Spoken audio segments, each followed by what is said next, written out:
नहीं, अगर डॉक्टर फिजा आपने देखा हो, जिस जमाने में दिल्ली दंगे हुए थे, हजारों मुसलमानों को मारा गया था, इवन कई मस्जिदों के इमामों को शहीद करके उनकी डेड बॉडी को खींचा जा रहा था। वीडियोग्राफी कौन कर रहा था? ये आरएसएस वाले ही कर रहे थे, है ना। और अभी जब एनआरसी में लोग औरतें बैठी थी तो 350 प्रोटेस्ट चले थे भारत में, और सबके सब कॉन्स्टिट्यूशन लेके बैठे थे, संविधान लेके बैठे थे, भीमराव अम्बेडकर की पिक्चर लेकर बैठे थे। और यही अमित शाह साहब जो ये कह रहे थे ऐसा करंट दबाओ कि वहां पर करंट जाए, पाकिस्तान गद्दार। और इन्हीं के बीजेपी के जो नेता हैं वो कह रहे थे कौम के गद्दारों को गोली मारो, सालों को, यानी मुसलमानों को। कपिल मिश्रा बीजेपी का आदमी है, मुल्लाओं को काटो, मुल्लाओं को ये करो तो उनको Z+ सिक्योरिटी। तो मतलब कौन सा वाला भारत आप दिखा रहे हैं? इक्वालिटी है, लेकिन सिर्फ कॉन्स्टिट्यूशन हमें इसकी इजाजत देता है, फॉलो नहीं हो रहा उससे। ये तो बिल्कुल चंगा सी जैसे फ्री मीडिया ऐसे ही कर रहे हैं। और मैं एक फ्रीडम फाइटर की बेटी हूँ, मेरे दादा परदादा ने भारत को आजाद कराया था, और मैंने वो जुल्म अपनी आंखों से देखा है। दिल्ली को मैंने देखा है जलते हुए। इवन यूपी में इतना बुरा हाल हुआ था जब वहां पर दंगे करे थे, उन्होंने एनआरसी के लिए औरतें बैठी थी, तो डॉक्टर फिजा आप यकीन करिए डायरेक्ट पुलिस ने गोलियां मारी थी उन नौजवान लड़कों को, किसी का भेजा उड़ा दिया, किसी की आंख। कई सौ मुसलमान मारे थे, पूरा मुजफ्फरनगर जला दिया था, लूट लिया था, अलीगढ़ में, बिजनौर में, सब जगह सब यही हाल करा था। उनका जुर्म क्या था कि वो औरतें ये कह रही थी कि हमें कहो कि हम भारतीय हैं, और ये कह रहे हैं कि अभी ये लागू नहीं करा गया। अभी लागू कैसे करा गया? बिल अच्छा हेमंत, मुझे एक बात समझ नहीं आती, मैं आज आपकी मौजूदगी का फायदा उठाते हुए जानना चाहूंगी। आप बहुत खुलकर बात कर रही हैं, माशाल्लाह, अल्लाह ताला आपको मजीद हिम्मत दे। मुझे ये बताइएगा कि गुजरात के जो फसादात हुए थे, गुजरात का कसाब कहती हूँ मैं आपके प्राइम मिनिस्टर को, कि गुजरात का कसाई है ये नरेंद्र मोदी, अब कश्मीर का कसाई बना बैठा है। गुजरात में इस तरह करने के बाद इस बंदे को वोट दिए गए और उसको प्राइम मिनिस्टर बनाया गया, यानी जो हिंदुत्व मेंटालिटी है उसको आप कैसे यहाँ पे एक्सप्लेन करेंगी, अपने अल्फाज में कैसे बताएंगी कि यानी मुसलमानों पर जुल्म करने वाले बंदे को उठाकर प्राइम मिनिस्टर बना दिया गया भारत का, तब ये सीएम थे। अगर आप गुजरात को भी जी अगर आप गुजरात को भी देखें तो फर्जी गोधरा कांड कराया गया था। उनको जबरदस्ती उनको ट्रेन में खुद जलवाया था ताकि हिंदू मुस्लिम हिसाब करा जाए। यानी उनको शाबाशी दी गई वोट देके कि देखिए जी हम आपको पसंद करते हैं, आपके इस काम को हम पसंद करते हैं, अप्रिशिएट करेंगे और आप ही बनेंगे हमारे प्राइम मिनिस्टर। लाखों मुसलमानों को गुजरात में काटा गया, फिर दिल्ली दंगों में काटा गया, फिर बाबरी मस्जिद से काटा गया, फिर मुजफ्फरनगर में काटा गया, और फिर भी आतंकवादी हमें, और फिर कहते हैं इक्वालिटी, ये हमें इक्वल मानते हैं। कहाँ से इक्वल मानते हैं? सच्चर कमेटी की रिपोर्ट है, सच्चर कमेटी मैंने नहीं बनाई, सच्चर कमेटी की रिपोर्ट है कि भारत में मुसलमानों की जो हालात हैं वो दलितों से भी ज्यादा पिछड़े हुए हैं। भारत में दलितों पर मुसलमानों को ही जुल्म हो रहा है। अभी आप देखिए यूपी में कल यूपी में इतने बड़े उसने कि एक किसान को मार दिया। सिर्फ उसका जुर्म क्या था कि वो खेती कर रहा था, और वो जिस जमीन पे बटाई कर रहा था वो जमीन किसी स्कूल को डोनेट हुई थी, तो उसने कहा कि अभी मत लो, मेरी फसल मत खराब करो। तो 150-200 पुलिस वालों ने जाकर इतना मारा कि वो तो दोनों खुदकुशी करके मर गए, जहर पी गया। और उसका जो आदमी का, किसान का भाई था, उसको पुलिस वालों ने लाठों से मारा है, और उसकी मीडिया कुछ नहीं दिखा रहा। तो आप कौन सी इक्वालिटी की बात करते हैं? आपने तो दलितों को बर्बाद कर रखा है, मुसलमानों को बर्बाद कर रखा है, आदिवासियों को बर्बाद कर रखा है, और सिर्फ जय श्री राम का नारा लगाते हैं और मुसलमानों को, दलितों को काट देते हैं, फिर कहते हैं कि इक्वालिटी है, इक्वालिटी होती है। मतलब गाय हमसे ज्यादा वैल्यूएबल है। हम अगर गोश्त अभी देखिए कमर साहब, ठीक है मन, आपका पॉइंट आ गया, मैं आपकी तरफ दोबारा आती हूँ।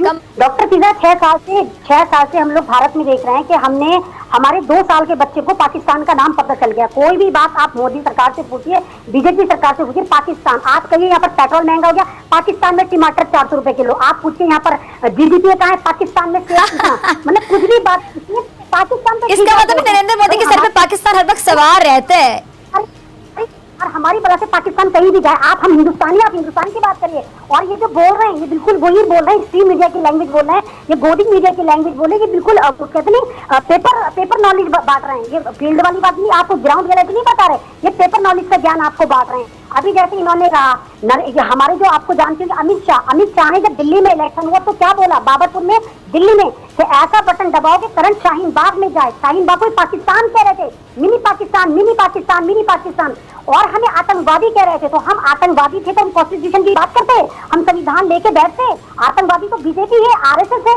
जो हर बात पे मॉब लिंचिंग करती है, कानून को फाड़े फेंके जा रही है, कोई भी बात पूछो पाकिस्तान के पाले में पूछ जाते, कोई भी बात पूछो 75 पहले पहुंच जाते। अगर कांग्रेस गलत ना होती तो हम कांग्रेस को उखाड़ फेंकते। हमने कांग्रेस को क्यों हटाया? क्योंकि कांग्रेस की नीतियां भी खराब होनी शुरू हो गई थी। अरे हमने तभी तो आपको चुना था। और आपसे कोई भी बात पूछो, आप इतिहास में जाते हैं, 75 साल पहले का इतिहास में जाते हैं।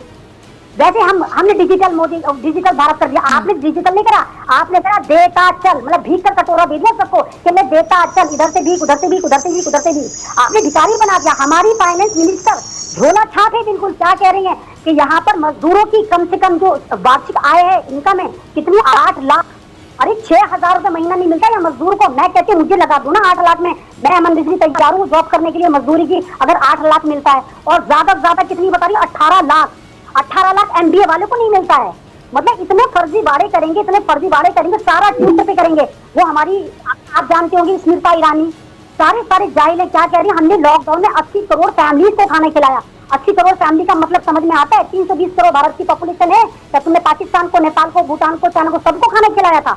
भारतीय को तुमने खिलाया? इनका भारत की पॉपुलेशन मात्र 135 करोड़ है और वो 80 करोड़ फैमिली को खाना खिला रही थी। तो सारा फर्जी वाला है, सब उल्टे सीधे देते हैं। आप डॉक्टर फीसा 6 बीजेपी वालों को बुलाओ, एक ही सवाल पूछो, बाय गॉड की कसम सबके जो डेटा है वेरी करेंगे, कोई कुछ बताएगा, कोई बताएगा, कोई कुछ बताएगा। ये सारे पेपर वर्क कर आते हैं। ये हिस्ट्री की बात करेंगे, केमिस्ट्री की बात करेंगे, लेकिन ग्राउंड रियलिटी नहीं बताएंगे आपको। इक्वालिटी की बात करेंगे, इक्वालिटी नहीं देंगे। दलितों का हाल देखिए क्या कर। अच्छा हेमंत, मैं एक और चीज जानना चाहूंगी कि मोदी के भारत में और गांधी के भारत में आपको क्या फर्क दिखाई देता है, मुसलमानों को खासतौर पे अगर आप कंपैरिजन करें? हमारे गांधी का जो भारत था, हमारे गांधी की सोच बहुत सुप्रीम थी, है ना।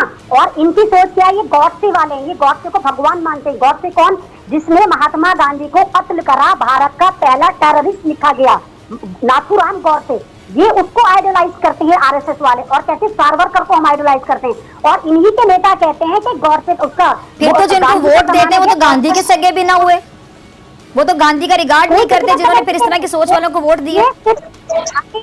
डॉक्टर फीसा 30% वोटिंग से आए हुए हैं, इसमें भी EVM में घोटाला करा है। मध्य प्रदेश में इन्होंने जान के हारे थे ताकि दुनिया को दिखा सके कि देखो EVM में घोटाला नहीं हुआ। बाद में इन्होंने क्या करा, मध्य प्रदेश की सरकार गिरा दी, ले आए अपनी, खरीद ली दोबारा वो वाली सरकार। तो सारे घोटाले करते हैं, सिर्फ फर्जीवाड़े। ना दलितों के हैं ना सरदारों के। 84 में सरदारों को कैसे काटा था इन्होंने, लाखों सरदार काटा था। आप कहते कांग्रेस ने काटा था, बात कांग्रेस की नहीं हो रही, बात भारतीयों की।